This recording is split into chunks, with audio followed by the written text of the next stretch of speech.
Hello friends, welcome to my YouTube channel. हमने आपको endocrine gland और एक्सोक्राइन ग्लैंड के बारे में बता दिया है। एक्सोक्राइन ग्लैंड वे ग्लैंड हैं जो कि एंजाइम छोड़ती हैं और जो एंडोक्राइन ग्लैंड है वो हार्मोन छोड़ती हैं। और ये हार्मोन और एंजाइम जो दोनों छोड़ती है उसे कहा जाता है मिक्स ग्लैंड, यानी कि मिश्रित ग्रंथि कहा जाता है। यानी कि जो हार्मोन और एंजाइम दोनों का छोड़ती है उसे मिक्स ग्लैंड कहा जाता है। एंजाइम तथा हार्मोन दोनों का स्राव करती है उसे मिक्स ग्लैंड यानी कि मिश्रित ग्रंथि कहा जाता है।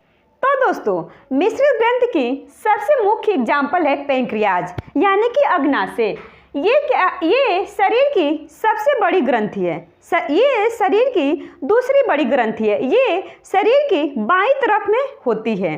और हमने आपको बहिस्रावी में बताया था कि जो सबसे बड़ी ग्रंथि है लीवर है, जो कि शरीर के दाहिने तरफ में होती है। और ये बहिस्रावी ग्रंथि जो है लीवर, वो शरीर के दाहिने तरफ में होती है। और ये पैंक्रियाज शरीर के बाएं तरफ में होती है। ये दूसरी बड़ी ग्रंथि है। तो दोस्तों, अब जरा ध्यान से समझिएगा। ये जो अग्नाशय की जो कोशिका है ये गुच्छे के समान होती हैं। और इसे सबसे पहले लैंगरहैंस नामक वैज्ञानिक ने खोज किए थे इसीलिए इसे लैंगरहैंस की दीपिका कहा जाता है और इसे आइसलैंड ऑफ लैंगरहैंस भी कहा जाता है। तो आप समझ गए होंगे कि मिश्रित ग्रंथि का मतलब ये होता है हार्मोन तथा एंजाइम दोनों का स्राव करना। और दूसरी बड़ी ग्रंथि कौन है? पैंक्रियाज है। अब हम बात करेंगे एंजाइम, यानी कि पैंक्रियाज से जो एंजाइम निकलते हैं उनके बारे में अब देखेंगे।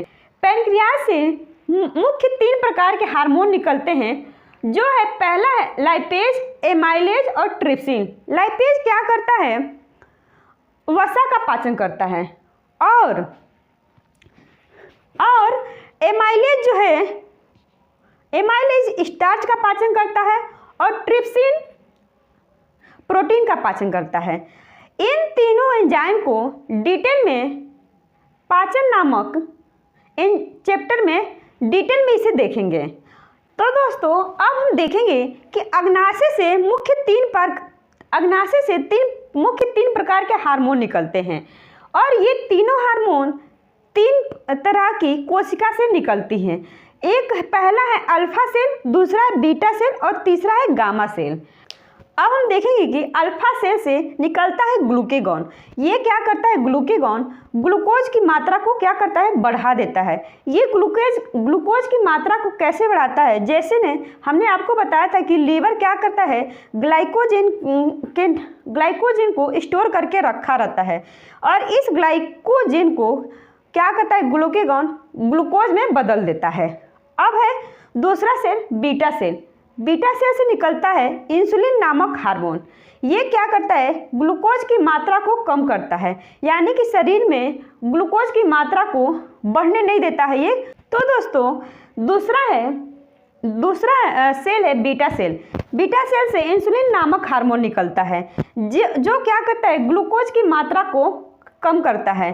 अगर यही इंसुलिन बॉडी में नहीं निकलता है तो क्या होता है?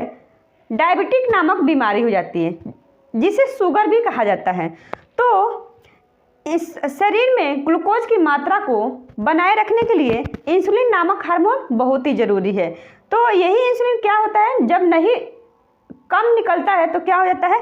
शुगर हो जाता है। और इस इंसुलिन में जिंक नामक तत्व पाया जाता है। और ये सारे हार्मोन जो हैं किसके बने होते हैं? प्रोटीन के बने होते हैं।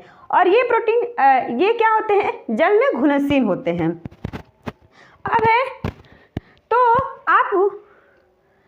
तो बीटा सेल से कौन से हार्मोन निकलते हैं? इंसुलिन नामक हार्मोन निकलते हैं। और ये क्या करते हैं? ग्लूकोज की मात्रा को बनाए रखते हैं। तीसरा सेल है गामा सेल। गामा सेल से निकलता है सोमेटोस्टेटिन। और ये क्या करता है? पचे हुए भोजन से ऊर्जा बनाता है। अतः ये क्या करता है? ऊर्जा का निर्माण करता है और भोजन में एसिमिलेशन यानी कि स्वांगीकरण का काम, यानी कि भोजन से ऊर्जा को ग्रहण करने का काम कौन करता है? गामा सेल करता है। अगर यही सोमेटोस्टेटिन नहीं ठीक से काम करता है तो क्या होता है? अगर यही गामा सेल ठीक से काम नहीं करता है तो क्या होता है? सोमेटोस्टेटिन नहीं निकलता है और ऊर्जा का निर्माण क्या होता है? नहीं होता है। आज का वीडियो हम यही ख़त्म करते हैं। मिलते हैं नेक्स्ट वीडियो में। अगर आपको वीडियो पसंद आया हो तो वीडियो को लाइक, शेयर और चैनल को सब्सक्राइब जरूर करिए। मिलते हैं नेक्स्ट वीडियो में, तब तक के लिए धन्यवाद।